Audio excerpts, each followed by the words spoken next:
This one has like a special place in my heart, I think, because it's very different than my other favorites, but it's just something about this song that I really like. Welcome to the Long Live Taylor podcast. Believe I'm still bejeweled when I walk in the room. I don't even think she's trying. I think she's very out there, like, I want you to jump my bones. We not know about her and Joe. We were delusional. Yeah, you're not gonna win with that attitude. I'm ready to win. Ross is biting me. Stop biting. We're your hosts, Kaylan and Leanna. Let's get ready to explore all the eras. Welcome back, everybody, to this week's episode. Today, we are going to be going over an underrated song, in my opinion. We are going to talk about the Albatross. Yay. And I definitely think it's so underrated that Kaylan knows nothing about this song. You're right. I was going to say, I think I'm one of the people who underrates it. I just want to preface and say, when on first listen, I think this was like in my very top. Really? I think The Black Dog was first. Okay. And then it was this. To the whole album or the anthology specifically? I don't know. Definitely anthology. Okay, cool. But I don't know. We'll see. This ranks like towards the middle in the anthology for me. So maybe, who knows? Lately, after we do every episode with the anthology, I become obsessed with the song after. So maybe this will be the next one I love and change my mind on. Well, when I listened to the song, I knew that there was a strong backstory. Mm-hmm. And I knew that the Albatross was related to the poem about the albatross because I remember reading it in school. I don't really remember much about it. I don't even know what the poem's called, but now that I've researched about it, I really like the backstory, and I think I'm gonna like the song even more now. Should you explain it now to me? Because I'm going in blind. Yes. Okay, so the poem is called The Rime of the Ancient Mariner. Does it ring a bell? Wait, it rings a bell. We definitely went over it in high school, I think. In English. Or maybe even middle school. Wait. One of our classes, yeah. It rings a bell. Okay, continue. Okay, so basically it's a poem by Samuel Taylor Coleridge. I hope I pronounced that correctly. And so it's about the mariner who is like on the ship with his crew, and he sees the albatross and he thinks it's like a bad omen. So he kills the albatross, and then like a bunch of bad shit happens to them afterwards, basically. Okay. So I think Genius does a really good job of giving like a little overview, so I'm going to read it. A popular symbol of the albatross is found in this poem, The Rime of the Ancient Mariner, which tells the story of a sailor who shoots an innocent albatross, which he believed to be an ill omen, cursing himself and his crew. He is forced to wear the dead bird around his neck as a punishment. The albatross becomes a symbol of the burden of his curse and the regret of his actions. Throughout the song, Taylor creates a tone of suspicion, a theme of people warning men about women like herself. She appears to be painting herself as the albatross, a creature that represents the aforementioned bad luck and shame in this poem. Basically, the act of killing the albatross is what causes the issues, not the albatross itself, which is what Taylor is kind of comparing herself to. Like, they say she's the bad omen, but really how she is treated because of this ends up causing the consequences later on in the song. So basically, it's like showing how men point the blame on women and how they've been warned about instead of acknowledging their own actions. And he did just a little. Oh my gosh. So then I like how it says Coleridge, his last name, and his friend Williams Woodworth are founders of the Romantic movement in England and are the members of the Lake Poets. Yeah, I was going to say the Lakes. In the Lakes. Yeah, what are my words worth? Yeah, so she's talking about the Lake Poets, and this poet about this song, about this poem, is also one of the Lake Poets. So in the original... So go ahead. No, I was just going to say I like that. It kind of is like full circle. It's the Tortured Poets department. This song is very references poetry and a lot of different like symbolisms in like the romantic era of poetry. My mind is blown, first of all. I was just going to say, in the original poem, why is killing the albatross, like, why would, like, is there a logical reason that if they didn't kill it, these bad things wouldn't have happened. Well, I guess he's thinking the albatross is the bad luck, but Yeah. really the bad luck comes from killing the albatross. So Oh, okay. he's thinking, oh, if I kill the albatross, nothing bad will happen to me and my crew. Got it. Got it. But I just didn't hindsight know is if there was, 2020, you know. yeah, I just didn't know if there was more to it of like logical reasons why, if you kept the bird, everything, like the butterfly effect. Do you get what I'm saying? Like why, oh, Mm-hmm. this wouldn't have happened and this wouldn't have happened, but it's just like a universe thing. Like if you kill this bird, you're cursed. I don't know. I think it might be a universe thing. Yeah, that's what I'm thinking. Yeah, because it's poetry. Mm-hmm. I think Mm-hmm. that I don't know. I never was good at poetry. I was never good in English class. I don't understand stuff like this. If Taylor Swift songs were around when I learned about this poem, if this song was here, I think I would have understood the poem more. I Yeah. don't remember ever understanding it back then. She's really must. She's an what's it called? Like a must-have for all English courses. They should just Yeah. start incorporating her music into it, and I would have learned way more vocabulary words for the SAT. Oh, definitely. A side note, I was thinking about this and I was so like reading about this and doing my research, I'm like, oh my God, like how did I not figure this out? And I'm like, I wish there was like a segment of New Heights where Jason and Travis talk about Taylor songs. Like, and then Yes. like Taylor comes in and she like teaches everybody what the meaning of the song is. I would love to hear Like, their not even about, interpretations before. yeah, like it doesn't even have to be about like who it's about, but because like there are Yeah, speculations about who this song is about, but like that's not even the point. Like having her teach this poem to them would be so funny, I and I love think I would that. very much enjoy. Remember that clip where he's like, I didn't know it was Alice in Wonderland. I thought her name was Alice in Wonderland. Mm-hmm. Oh So yeah, Taylor definitely, taught I him think, that. taught him that. Yeah. Mm-hmm. I would have loved to be like been a fly on the wall in that conversation Uh-huh. when she realizes that There, he thought that. because it's like hilarious, but it's like seriously, Yeah. like really.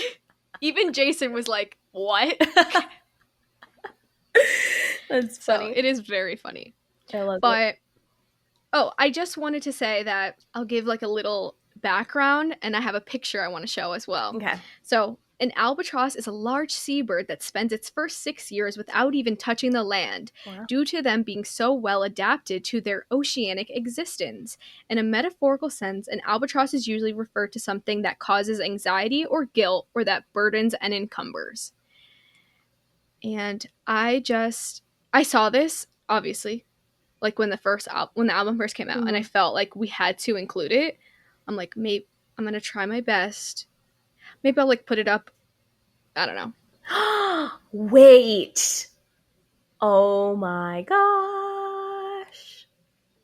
So that was like an Easter egg. I'm like, it has to be an Easter egg. That is so cool. I love Yeah, her. I know. Me too. This song really. This is the kind of Taylor that I love, because like this song, I don't even care who it's about because there's so many layers Mm-hmm. that that's not even what I'm thinking of. Yeah, you're like invested in the story and the meanings Yeah. behind it and all of that. Yeah. Yeah, so I think this one has like a special place in my heart, I think, because it's very different than my other favorites, but it's just something about this song that I really like. Love it.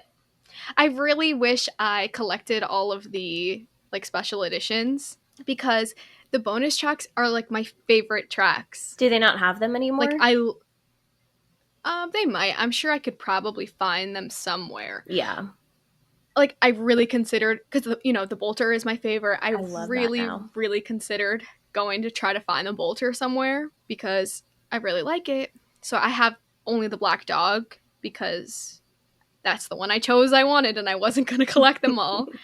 But I really like the black dog. I really like the bolter. I really like the albatross. What's the last one? The manuscript? Is it the manuscript? Is it just What do you mean the last one? like, How did it end? She came out with Oh, you're talking about the different variants. 4 different. I thought you were Yeah, just she has naming 4 songs variants. off the anthology that you love. No.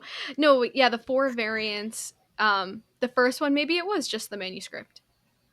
Well, I Right, because think it's it like the was white. because I got the CDs and my CD had the manuscript. Well, because I was going to say, technically, I have the manuscript because I got the Target clear vinyl because I really like the. See, like, I didn't pick them based off of the picture. I picked them based off of the color of the vinyl. Oh, yeah. And that's why I picked the Black Dog and I have the Phantom clear. But now I'm like, I think I need to get the Bolter and the Albatross too. You do. I It's stand such an behind it. unnecessary purchase, though. Yeah, but you love it. I know. There are so many things since I'm redoing my background. There are so many things I've considered buying, like a signed folklore CD. I almost bought that. They're really popular, so they're not really expensive. And people have been finding them at Walmart, so I even considered going to a couple Walmarts to look. I don't know. I even almost bought a Midnight's signed vinyl. Ooh. I almost bought a Tortured Poets signed vinyl, but I can't get myself to buy it just because it's signed. Because, Yeah. like, I already have a manuscript, and it's just, like, the original. If she released the anthology, though, take my money. Okay, let's get into it. Okay. Sounds good. So, first one. Wise men once said, wild winds are death to the candle. A rose by any other name is a scandal. Cautions issued, he stood, shooting the messengers. They tried to warn him about her. Well, the only thing I really have to say on this verse is I really like the line "Wild winds are death to the candle," because I think Well, it's a quote. she's the wild wind. Oh, yes, she is. So that's what I wanted to talk about. So I guess it's a quote of someone's poem. It's a poem somewhere, I think. I didn't get that deep into the research. Wow, Genius has a very long explanation for it, like 5 Yeah, paragraphs long. I was gonna say I took a little piece of it that is like enough for us to talk about. Okay. So it says, wild wind to woman like herself, an untamable force of nature inspiring both fear and beauty. It is this untamable force that is so easily blows out the flame of a candle, a man-made object effortlessly extinguished by the power of the natural wind. The candle here, in the words of the wise men, represent men who should be weary of unruly women for their will to be their downfall. I think that that sums it encompasses up. the line perfectly. It does. Yeah. So basically, in stupid people terms like me, she's just saying that he is being warned that she is this like force to be reckoned with, basically. Mm-hmm. And he's gonna blow her out. Mm-hmm. I mean, she's gonna blow him out.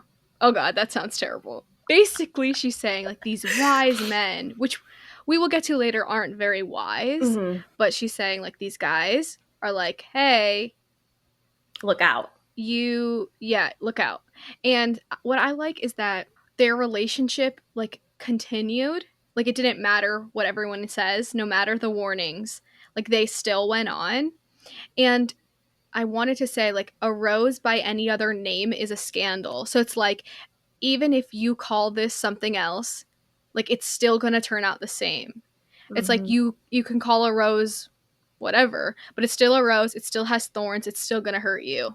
It's still this like beautiful thing that can cause pain, and no matter what, it's still going to do that. Ooh, I like that. So I really like that. I like that line a lot. So it says in Act 2, Scene 2 of Romeo and Juliet at night on her balcony after meeting Romeo at a Capulet party, Juliet says to herself, a rose by any other name would smell as sweet, referring to Romeo's family name and how his ancestral origins don't change who he is as a person.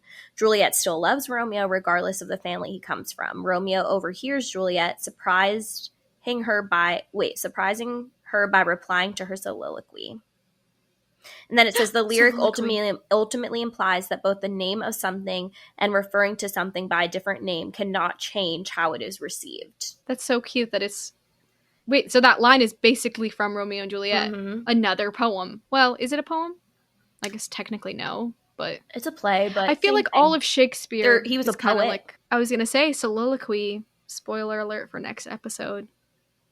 Oh. That's all I'm going to say. But I really like that because it's like nobody wants, like they're not supposed to be together. They don't care.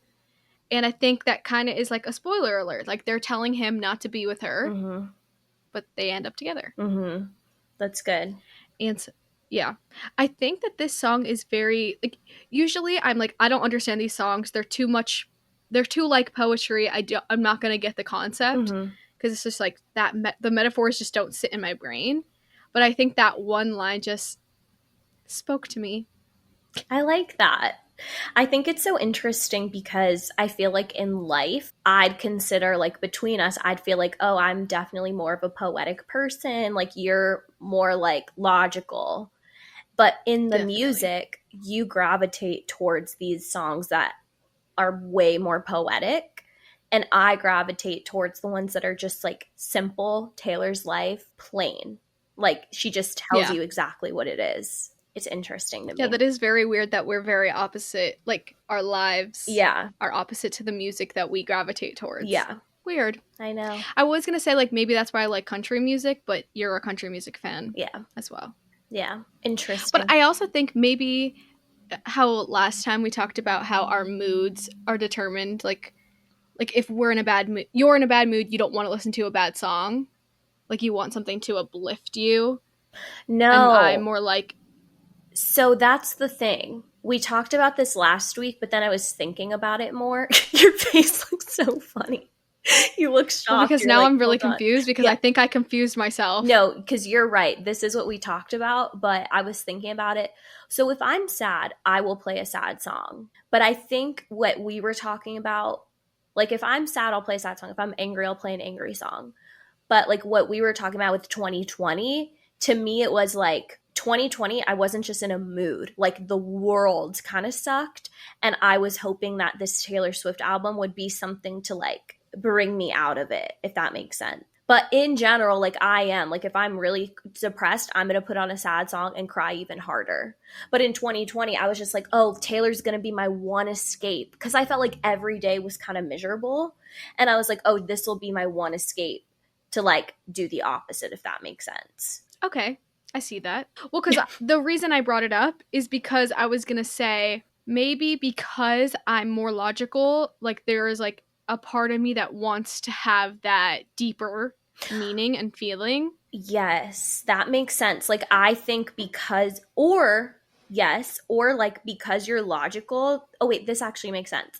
Because you're logical, you like to think a lot, I think. And I think these songs you have to think more. Okay, yeah. And I think the other plain songs, like where she's just like, I'm trying to think of an example. She's just saying like all too well, for example. Like I think that's her best writing. And a lot of people think stuff like folklore and this song is her best writing, but I think just simple. I was there, I remember it, and it just hits me right in the feels. Whereas this, it doesn't, I don't feel the feels until I'm actually thinking and dissecting it. So I think it actually does make sense. Yeah, if you're, okay, because you are like, I think more emotionally. Yes. And so you can see those emotions on the page. You don't need to think them through to get it. Exactly. And you need more like mental stimulation. And these songs have all these different layers and references and there's history involved. So that's really exciting to you. Yeah. I mean, we both like both of them, but this is making sense now. Okay. Therapy session concluded. Okay. I think maybe let's move on to the chorus. Yes. Okay.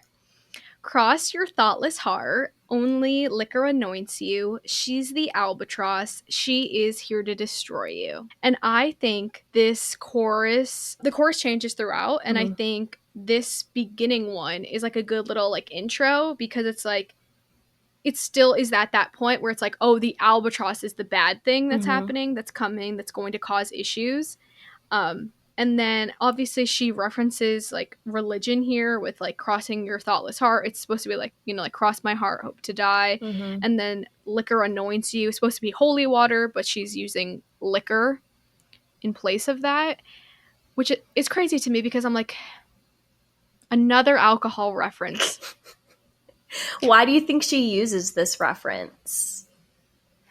I don't know. I think, well, mostly because the overall theme is like with the poetry and like the romantic poetry, they use a lot of like Christian references, I think. I Mm-hmm. think it's Christian. It could be Catholic though. Yeah. And I think she's kind of just like tying it into that.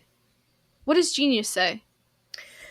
Again, these are very long explanations, but it says Swift creates a juxtaposition in these lyrics between the holy and the profane. The phrase cross my heart and hope to die is used to emphasize one's sincerity, usually accompanied by the action of making a small sign of the cross over one's heart. Swift describes So making is he crossing like their heart that but adds that they're thoughtless, suggesting they are not considering the extent of the commitment they are making. In the same way, to anoint means to make someone holy in a religious ceremony through holy water, alluding to, she uses liquor alluding to the presence of alcoholism. How do you say it? Antonymous? Like antonym? Antonymous? mhm, Whatever. Like an antonym to who knows? holiness. Yeah. So I guess it's just it's kind of showing like you don't know what you're getting into kind Yeah. of, and they're telling him like she's the devil Yeah. basically. Yeah. I really like how the chorus changes and like you learn throughout that like she isn't this albatross, or like the Spoiler. albatross isn't the problem. I'm just kidding. Yeah. I mean, well, we kind of We we already kind of gave prefaced that it. spoiler with the poem. Yeah. Yeah. So I like that changes. Okay, verse 2. Wise men once said, one bad seed kills the garden, one less temptress, one less dagger to sharpen. Locked me up in towers, but I'd visit in your dreams, and they tried to warn you about me. I like how she uses a lot of common phrases and sayings because I don't know. I just think it's really cool. Like one bad seed kills the garden. She ties it all You know, together. I think that these sayings come from poems. Is that where they all come from? I mean, not all of them, I but feel I like think the one ones bad that she seed says here. kills the garden would be from like farming messages. I don't know where I could have researched more, but I don't know where one bad seed kills the garden comes from. Maybe people on socials can tell us. But it is true. Like they're telling him that she is going to destroy everything in your life. Mm-hmm. She's this bad thing that's going to mess everything up. Mm-hmm. What do you think about one less temptress, one less dagger to sharpen? I don't know. This is hard. I know. Okay, I mean, I don't know that line, but like, I feel dumb. like past that, like, lock me up in towers, but I visit in your dreams. They tried to warn you about me. Like, you're trying to like put me away, but like I'm here still. Like, Mm-hmm. Oh, I think, okay, going back to one less temptress, I think they're saying to him that's one less person to tempt you, and that's one less person you're going to have to kill at the end. okay, true, but isn't a temptress supposed to be like? Is there a bad connotation to that? I think so. I think it's someone that you cheat with. I'm going to Okay. Google it. I don't know why, but in my mind, like a temptress, I guess maybe because the next line says locked me up in towers. Like I think of like Rapunzel as being a temptress. A temptress is a woman who tempts someone to do something, typically a sexually attractive woman who sets out to allure or seduce someone. Okay, well, okay, not Rapunzel. So I think they're saying get her out of, definitely not tangled Rapunzel either. I think they're saying like get her out of your life. She's going to tempt you into bad things, and then you're going to have to end up killing her. So just save yourself the time. Yeah, I see. Okay. Well, spoiler alert. I mean, like, did he kill her? Do you think he killed off the relationship? Do you think this is about Joe? I always we should thought go this there was first. about Travis. Really? Yeah, I always, like, as soon as I heard it, I thought it was about Travis. I don't think that it has to be about Joe. I think it is really just about people saying, like, don't date her, she'll write songs about you. Mm-hmm. That's I think the main theme of it. But I do think that there are little points where you could be like, oh, this could have been about Joe.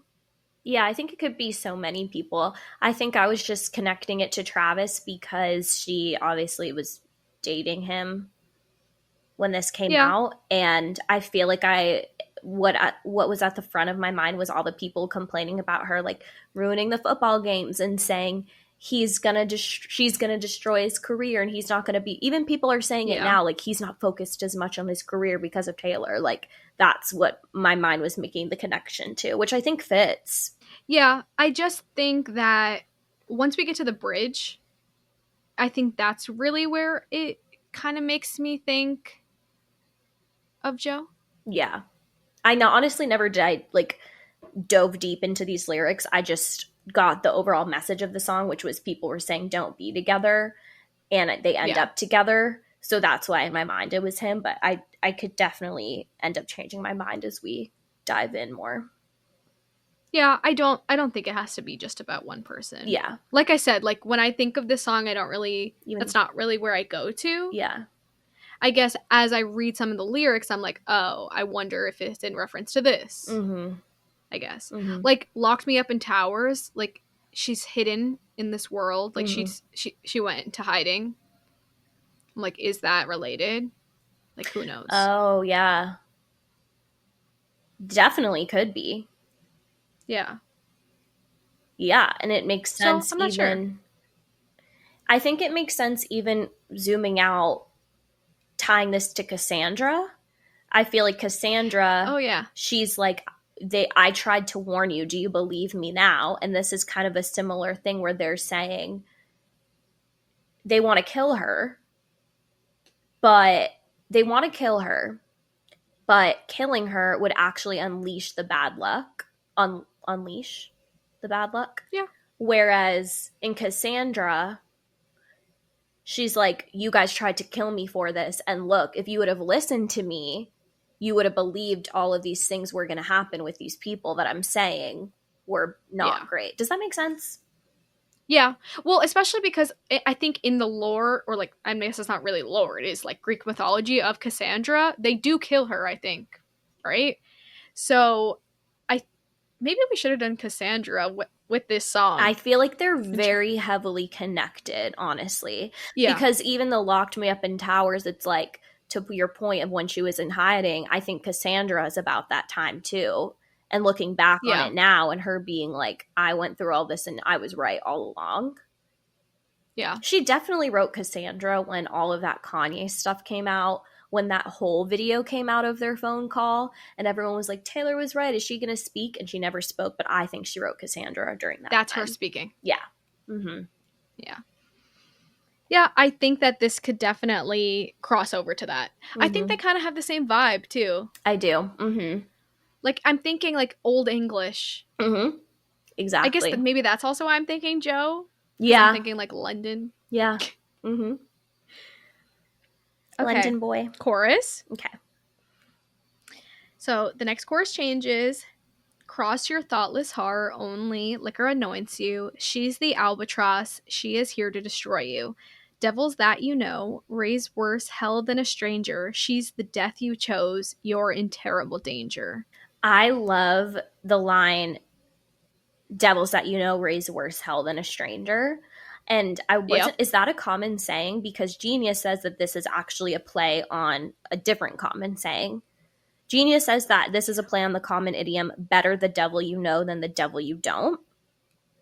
Yeah. But I actually like her like, take on it. You don't trust, it's like, don't trust the people that are close to you. Yeah, exactly. I like her take more because I kind of agree with it. Like, I think I'd rather deal with a devil from a stranger than a devil I know. Yeah, because the devil that you know has all of your deepest, darkest secrets, all the tea to spill about you. Mm-hmm. And it hurts more knowing they know you. Yeah. And, like, betrayed you. Yeah. Yeah. See, that's what I'm like, is she saying, like, in my mind, I'm like, are those wise men now those devils? Those devils think that they know the best, but really they're causing you more trouble, like, not, like, telling you all these lies about her. So I think it could. Going into the next verse. I think that could be. I took it as these men are still saying this to him. Like, don't trust her. Devils that you know. Like, she's going to ruin you. But I think also it could be her saying it to him of that they know him and he's the devil that they know. Yeah. No, I think maybe it's more like that. Maybe it's more they're telling him this because it's like, she's the death you chose. You're in terrible danger. Like, like we tried to warn you. Yeah. I guess what I'm thinking is because in the next verse, she's basically like saying like they're giving lies. They don't know the truth. So I guess that's why in my mind I'm like, wait, is she telling him like you shouldn't have believed this? But I guess like the point of view might not match up at that Yeah. point. I think it makes sense what you're saying. But yeah, I think it's But mainly them saying it to him. yeah. Like they're just warning him at this point, like get away from her. Yeah. Okay, moving on to the bridge. I love the bridge. It's not big, it's not crazy, but I think this really kind of digs deep into more of her personal life. Okay, so, and when the sky rains fire on you and you're persona non grata, I'll tell you how I've been there too, and that none of it matters. Um, so basically, I guess let's preface persona non grata means you've become an unwelcomed person. So basically, it's like being with her has consequences. Those consequences might mean you become like canceled or like people Mm-hmm. like you can't be a part of society without having like people talk shit about you. Mm-hmm. And then she's going to be like, I've been there too. I know how this goes. And like, I can help you through that. Mm-hmm. Mm-hmm. And so I think that's really like super into her more personal life and like dealing with the fame. Did you know persona non grata before this song, like what it meant? No, but I looked it up right when it came out. Yeah. I'm like, So how is Taylor so smart? Apparently it's a Latin term, and I had yeah. never heard of it before until this song. I remember learning Latin in one of our English classes, and I feel like this rings a bell, but I wouldn't say it ever stuck with Yeah. me. Again, But we can learn so much by just implementing her into yeah, classrooms. well, that's why there is a Taylor Swift course at the University of Miami. I'm sure, and there are a bunch of colleges too, but I mean that one's close by. I would love to teach one of those. Become a professor. I've Just to considered teach it. Taylor Swift courses. I've considered it as Me like too. an adjunct. Not to teach Taylor. Yeah, not to teach. Not Taylor. to teach Taylor Swift, but to teach. Yeah. Moving on. Yes. Okay. Verse 3. Wise men once read fake news and they believed it. Jackals raised their hackles. You couldn't conceive it. You were sleeping soundly when they dragged you from your bed, and I tried to warn you about them. Dang. I love it. I love the switch up. Yeah, I was gonna say Una reverse. Yeah. So basically, she's saying, okay, I had to Google this also when the song came out. Jackals raise their hackles. Mm-hmm. I guess a jackal is like a wolf. Canine. Yeah. Yeah, and their hackles is like the fur on their back. Oh. So it's like I guess that happens when you're like in like defense mode and like ready to like, attack. right? When there's like yeah. And so she's like, you believed all of these guys and now you can't believe that they were wrong. Right? Wait, that's not what I took. I took it as these guys now turned on him. Okay. I take it as yeah, I see. So he's like ignoring them, and still being with her. And then they're like, you know what? If he's not going to listen, we're going to take him down. And then they go into the night. They take him. She's like, I told you that they were the crazy ones. Yeah. No, I see that actually, because now I'm thinking that's what she's warning him about in the bridge. Mm-hmm. It's like, they're not going to welcome you. Mm-hmm. You're going to become just like me if you stay. And that's what happened. He did stay and he did become that. And now they're dragging him figuratively and literally. Uh-huh. Yeah, exactly. Which I feel like is part of the fame and being in that spotlight that she has. Mm-hmm. And that's why I guess I didn't think about Travis, because I think that he has his own spotlight. Yeah. Obviously she's on a bigger scale than him, but I think he is still used to being that center of attention. Yeah. Well, I think I was also thinking it's about Travis because he does stay and he ignores it. Yeah, that is true. So he didn't care. Yeah. But I mean, technically nobody cared, right? Anybody who got into a relationship with her obviously has heard people be like, what are you doing? She's a serial dater. Mm-hmm. And nobody, not that they don't care or don't listen, I guess. It's just like they still date her. Mm-hmm. No, it doesn't matter what we all say. They all did it anyway. Mm-hmm. Yeah. It's like, I mean, I don't want to say we because I'm not part of that crowd, so I take that back. Yeah, I was like, But don't put us in anyway, there. I guess I meant more like the commoners. Yeah. We're just like The these general public at normal the people. time. Yeah. Mm-hmm. Yes. But I like that it's like now they're in it together. Mm-hmm. Because he Exactly. stayed. Okay. Next chorus. This is my favorite Yes. chorus. So I crossed my thoughtless heart, spread my wings like a parachute. I'm the albatross. I swept in at the rescue. The devil that you know looks now more like an angel. I'm the life you chose, and all this terrible danger. This terrible danger in quotes. This I mean, not quotes, danger. parentheses. Yes. Yeah, so I think it's like her saying, now I'm actually going to stick by your side and save you from these people that turned on you. And they wanted you to kill me because they were saying I was the devil that you know, but now I'm your hero and I'm saving you. And they were wrong. And I think it's like you were saying, like, what if he didn't shoot the albatross? Mm-hmm. What would come from that? Mm-hmm. And so it's like the albatross would have guided him through safety. They wouldn't have all of these issues or their bad luck that came from it, because like the albatross was the savior. Yes. And then see, So this I is why I guess also thought it was about Travis. I'm the life you chose and all this terrible danger. yeah, but that's the same with Joe. Yeah. Joe chose this life with her.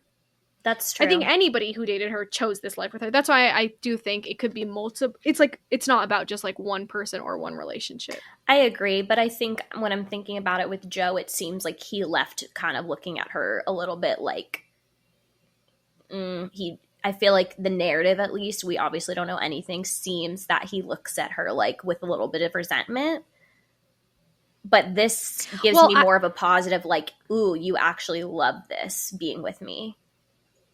Well, I think once we get to the outro, I think it's like maybe it did. Ooh. Maybe it did go bad.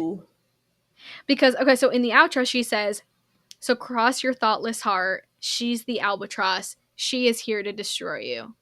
And I feel like by the end, he probably thought that she destroyed him. Yeah. Wow. That was intense. That was a journey for sure. I feel like this song. The song is, it's like a story like the poem, I guess. Mm-hmm. And I think that's why I like enjoy it. And I feel like it's like an alternate ending. Yeah. It's a twist. It's a twisted ending. Yeah. I like it. I think the melody, I feel like the anthology, I have problems with a lot of the melodies. Like, they're very repetitive and sing-song. What is it? Like, sing-songy tale? Like what's the word I'm looking for? Like, what's it called? Like, Twinkle, Twinkle, Little Star. Like a nursery rhyme. I was going to say, is that because Aaron produced most of the anthology? Probably. And you're a Jack fan? Probably.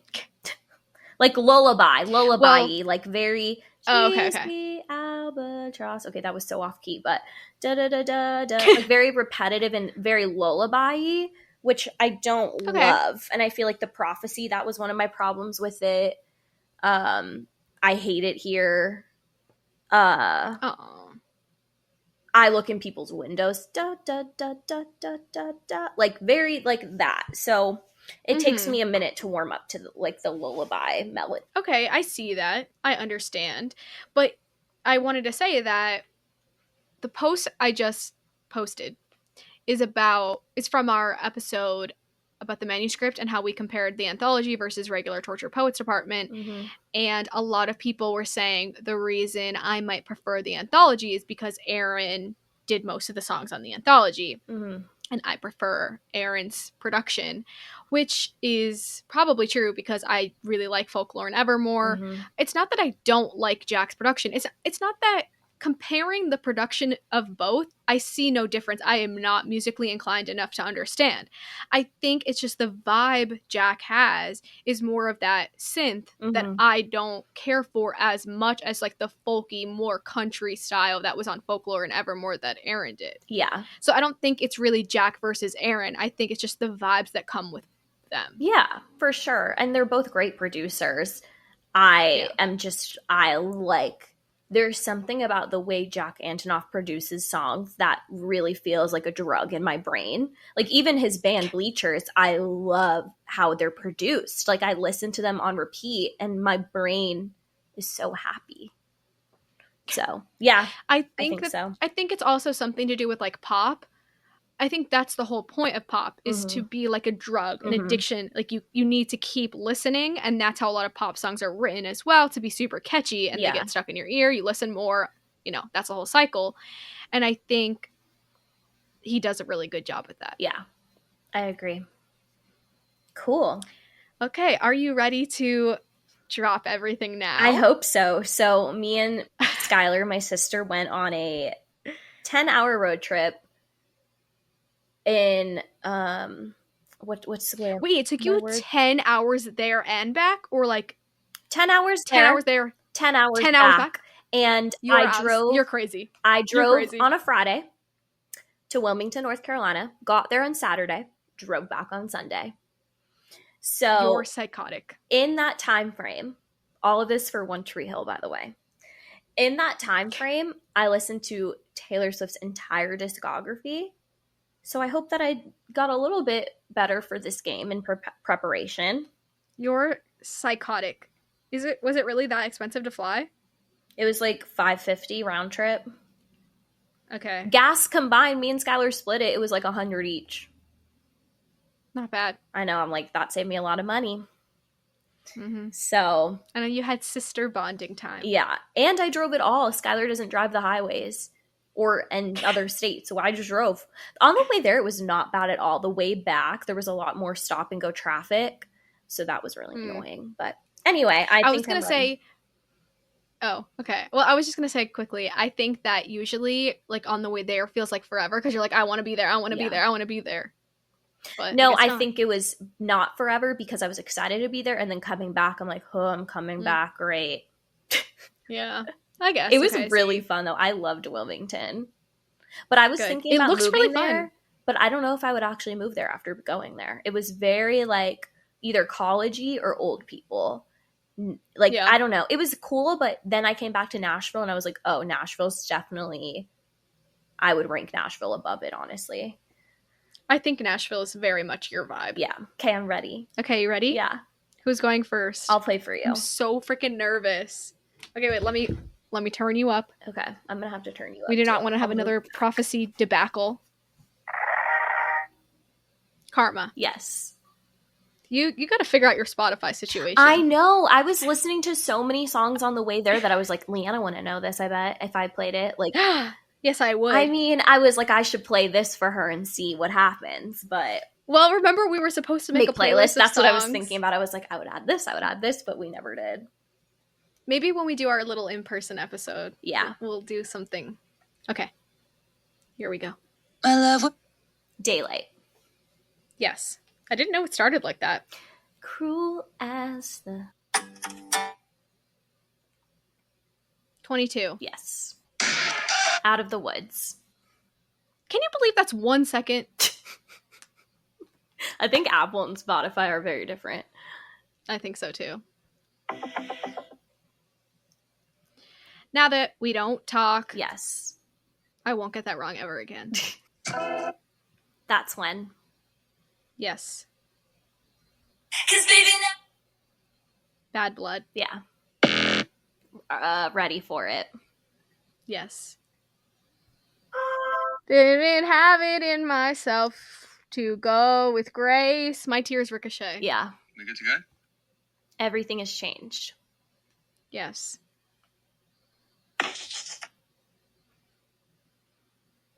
Antihero. Yes. Paris. Yes.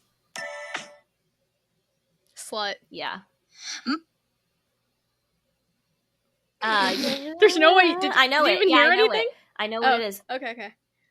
Foolish Ones. Foolish One, Yeah. sorry. Yes.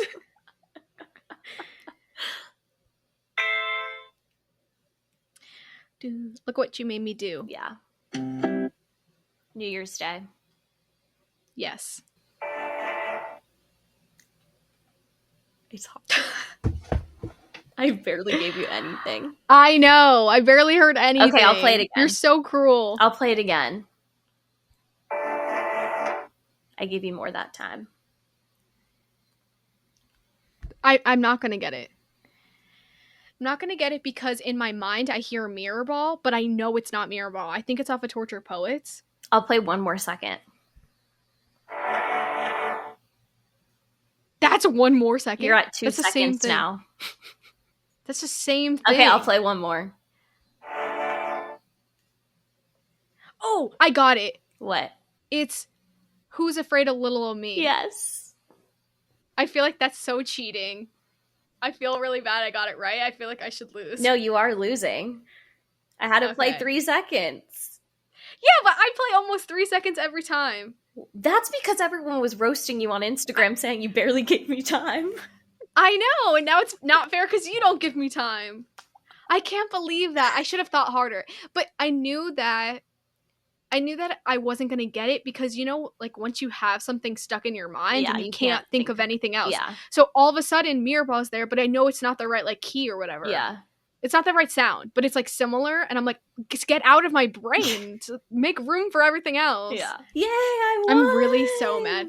I'm so mad. My like, I studying can't helped. believe that. I've been studying. I was so tired of losing. Yeah, I didn't really study this week. This is not good. Okay, well, thank you everybody for being here, for listening or watching or whatever you're doing. I'm so mad at myself. I can see that. Because I knew it. Like, you know, like... Yeah. When your brain just doesn't want to cooperate. Okay, anyway.